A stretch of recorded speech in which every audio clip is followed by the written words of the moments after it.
Ok, aujourd'hui nous allons continuer avec la suite des entraînements avec le berger allemand que vous connaissez très bien. Mais aujourd'hui particulièrement, vous allez constater qu'on a changé d'environnement une fois de plus. Les premières séances d'entraînement c'était à l'extérieur, à un autre endroit. À partir des deuxième, troisième séances d'entraînement, c'était à l'intérieur. Vous avez vu le décor. Aujourd'hui nous continuons, on revient encore à l'extérieur, mais dans un autre décor. L'objectif ici est de socialiser le chien, pour amener le chien à comprendre qu'il peut fouiller partout. Parce que vous pouvez former le chien sur un endroit bien précis et chaque fois qu'il arrive dans un autre milieu, il ne cherche plus, il n'a pas de repères. C'est pour ça que très tôt, dans les phases de débourrage, parce que là nous sommes toujours en phase de débourrage, bien que le chien est en train d'évoluer, c'est toujours le débourrage. Le débourrage, c'est quoi? Tout ce qui est entraînement de début. Et dans le débourrage, j'ai donc cette méthode-là généralisée où j'apprends plusieurs choses à la fois au chien, sans que le chien ne s'en aperçoive, ne se rende compte qu'il est en train de travailler. Parce que n'oubliez pas, il ne travaille pas, il est en train de s'amuser. Donc aujourd'hui, on continue, mais avec les distractions. Donc là, vous avez comme d'habitude nos boîtes qui sont bien placées. Vous avez vu, si vous avez vu les vidéos précédentes, vous allez voir comment c'est qu'on a progressé avec les différentes boîtes-ci. Donc aujourd'hui, on va continuer avec les boîtes, mais les distractions. Et quand je dis distraction, c'est quoi? Un chien qui renifle sur les bagages, sur les véhicules, dans les maisons, à domicile, en externe, dans les écoles, à l'aéroport, au port, dans la faune sauvage, en milieu, voilà, peu importe là où il recherche, il sera toujours exposé à des distractions. Les distractions, c'est quoi? La nourriture, la viande, le poulet, tout ce que le chien peut aimer manger. Et donc, le chien peut traverser l'odeur qui est la cible. Ça peut être l'explosif, la drogue ou toute autre chose.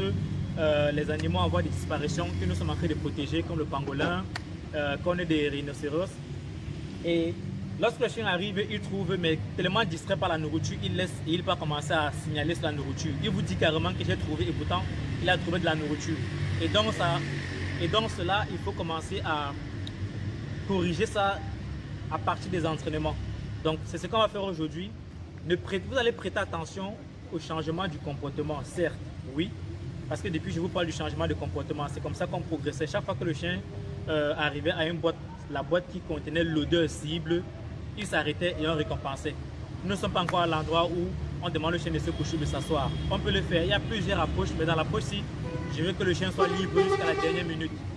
Et je tenais aussi à ce que ça soit un endroit où le chien va commencer à écouter les bruits des voitures, des véhicules. C'est pour ça que nous ne sommes pas très loin des bruits, il y a les klaxons et tout. Donc le chien se socialise en même temps, il fait beaucoup de choses à la fois.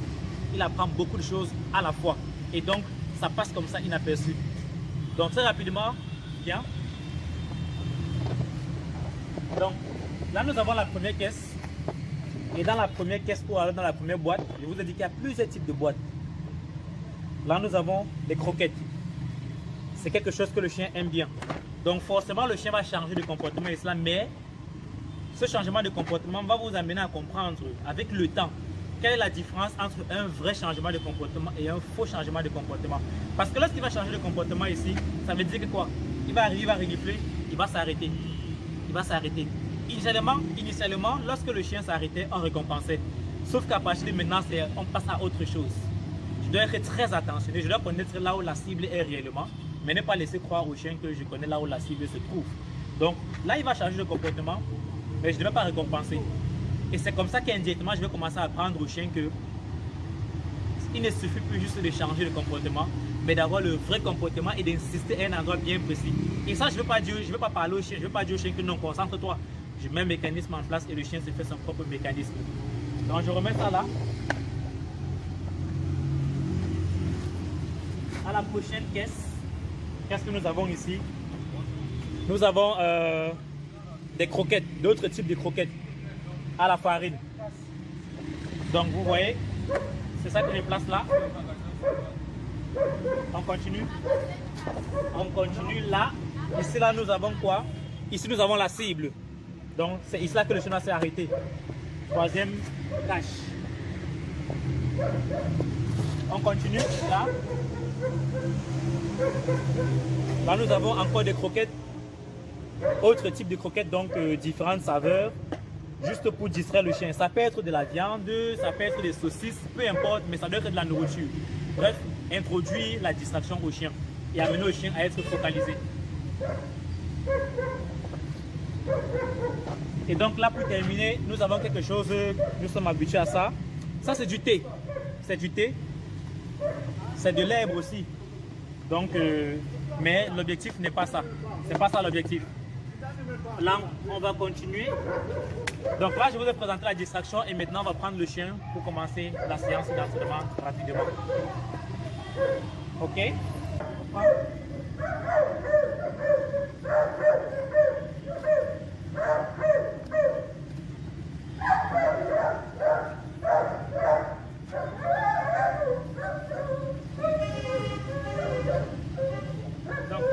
On va observer s'il va y avoir un changement de comportement.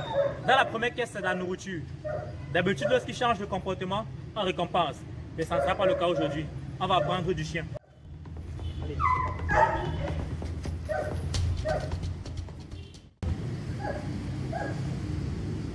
Voilà, c'est de la nourriture. Là encore, c'est de la nourriture. Allez.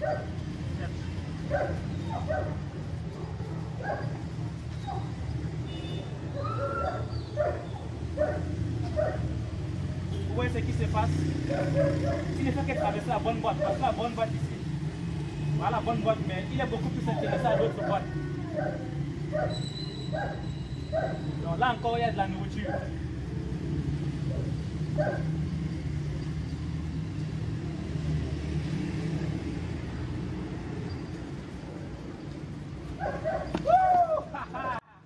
Très bien. Très bien. Il est super. Bien.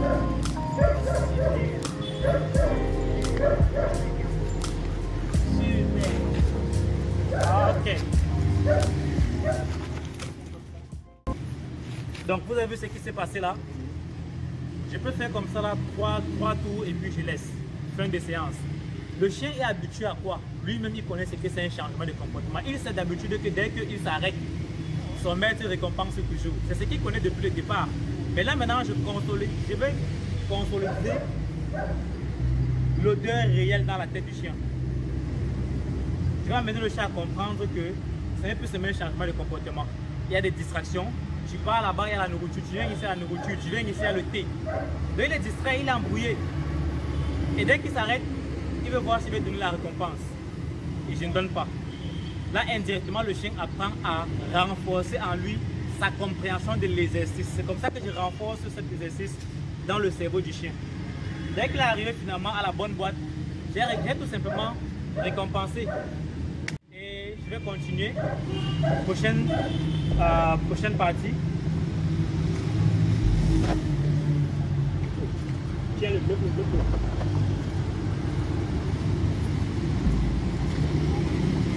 Donc là, je vais laisser au même endroit. D'habitude, il sait que je change toujours d'environnement. Qu'un temps c'est ici, un temps c'est là-bas. Par ailleurs, il sait que je change de cachette. Mais là, je vais laisser là tout simplement. Je ne vais pas changer d'endroit.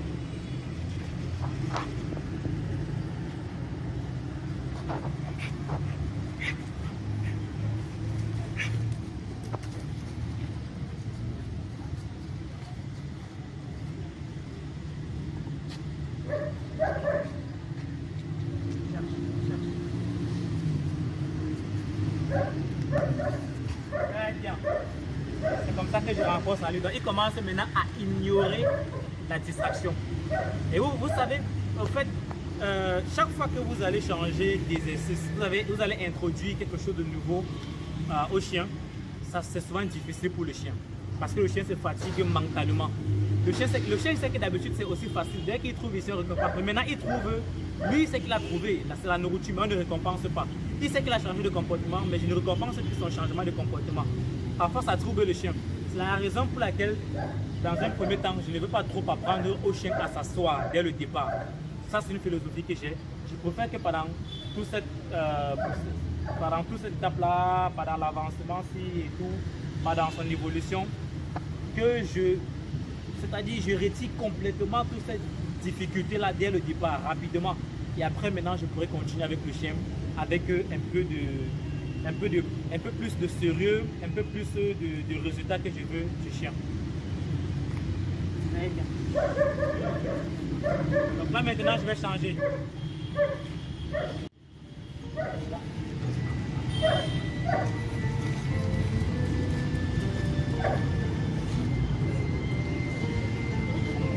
Voilà la cible. Et je vais continuer.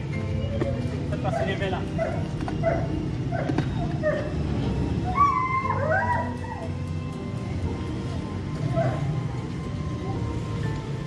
Je mets là, mais le chien sait déjà que c'est là-bas. Donc je vais commencer à rechercher à partir du milieu.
Mais il n'a pas encore fouillé la première caisse.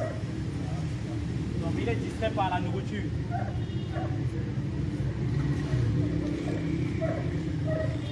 Il va encore là-bas, il veut gratter. Cherche. Il est toujours distrait par ça, il ne veut pas partir à la prochaine boîte. Distrait.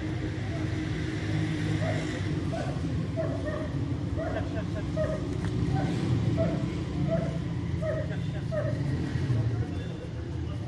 Oui, toujours distrait. Cherche.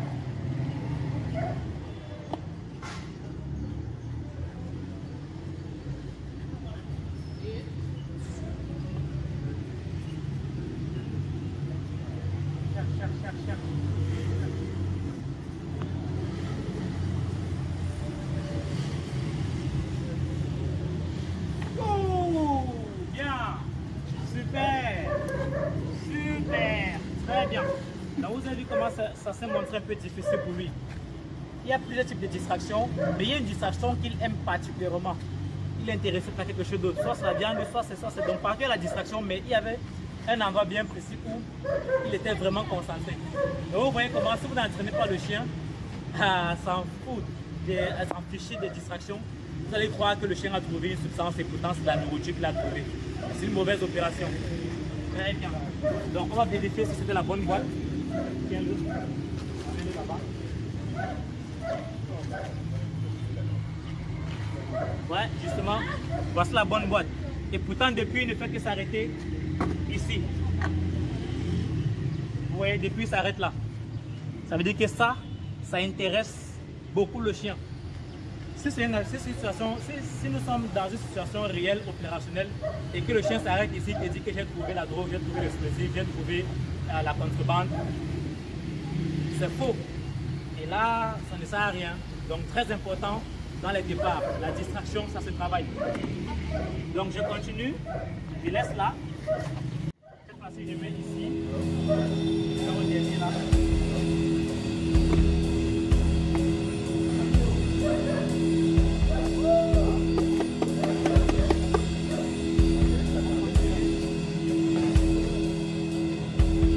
Donc là, c'est le thé. Donc, visiblement, le thé ne l'intéresse pas.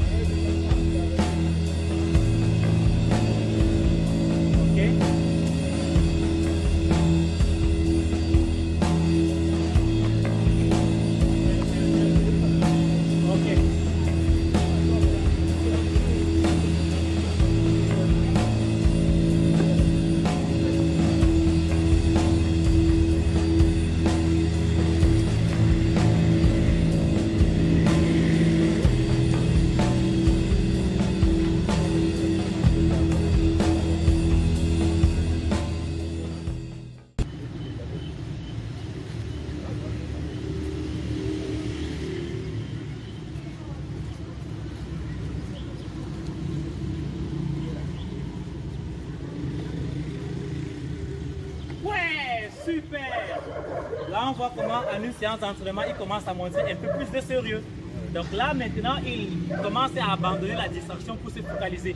Donc c'est une étape très importante de notre transformer un chien renifleur. Lorsqu'il fouille sur un véhicule, la personne peut avoir de la viande à la cabine, peut avoir la viande à la malle arrière et le chien va te dire qu'il y a quelque chose à l'intérieur, pourtant c'est faux. La distraction est un moment très important et ça se travaille à plusieurs endroits. Comme je le fais ici, le chien mémorise ça à partir d'ici. Mais si je vais continuer à entraîner le chien, je dois encore le faire ailleurs. Comme je travaille la distraction ici, je dois continuer à travailler la distraction dans un autre environnement, sur les véhicules et consorts. Mais ça commence bien ici là. Et vous remarquez que en travaillant la distraction, ça amène le chien indirectement à renforcer cette découverte. Maintenant, vous voyez qu'il est un peu plus intéressé et il veut même se coucher. C'est ça. Et lorsque le chien se couche, à ce moment donné, il se couche de lui-même, il le fait seul. Il dit bon, voilà, j'ai trouvé. Donc maintenant, en fonction des boîtes, vous avez des chiens qui très tôt, ils commencent à vouloir trop gratter, mais vous pouvez éviter que le chien gratte avec la procédure que je vous montre depuis le départ. Vous pouvez dire que mon chien gratte beaucoup, mais ça dépend. Le chien gratte parce qu'il est impatient. Mais si très rapidement il trouve je paye, il va commencer à comprendre que ça ne sert à rien de gratter et on va payer. C'est la raison pour laquelle aujourd'hui le chien ne gratte pas trop. Mais si vous avez un chien qui gratte vraiment trop et voilà, vous voulez amener.